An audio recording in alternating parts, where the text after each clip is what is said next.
On parle beaucoup, comme fléau actuel, des punaises de lit. Mais il n'y a pas que les punaises de lit, il y a aussi les termites. Ils étaient là bien avant nous, et ils y seront bien après. On ne les aime pas du tout quand ils s'approchent de trop près.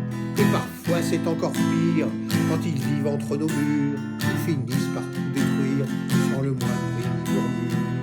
Les termites, mythes qui se nichent sous le toit et qui avec nous habitent sont vraiment sans foi ni loi.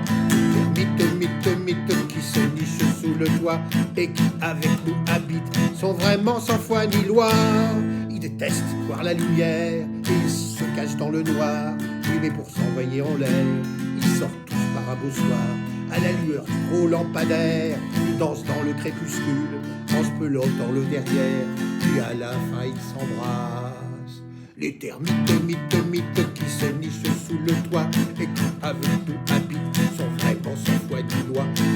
Les termites, mythes qui se nichent sous le toit et qui avec nous habitent sont vraiment sans foi ni loi. Ils se retrouvent alors par terre, ils se mettent à ramper, puis ils prennent un dernier verre avant de rentrer se cacher. Ils rentrent par tous les trous, par devant comme par derrière, par-dessous, pour la galerie galère. Les termites, mythes qui se nichent sous le toit et qui avec nous habitent sont vraiment sans foi ni loi. Les termites, mythes qui se nichent sous le toit et qui avec nous habitent sont vraiment sans foi ni loi.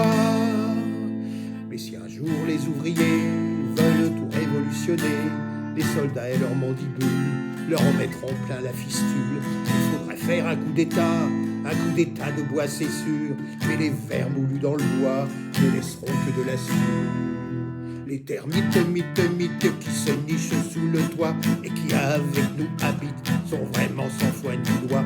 Les termites, mythes qui se nichent sous le toit et qui avec nous habitent sont vraiment sans foi ni loi.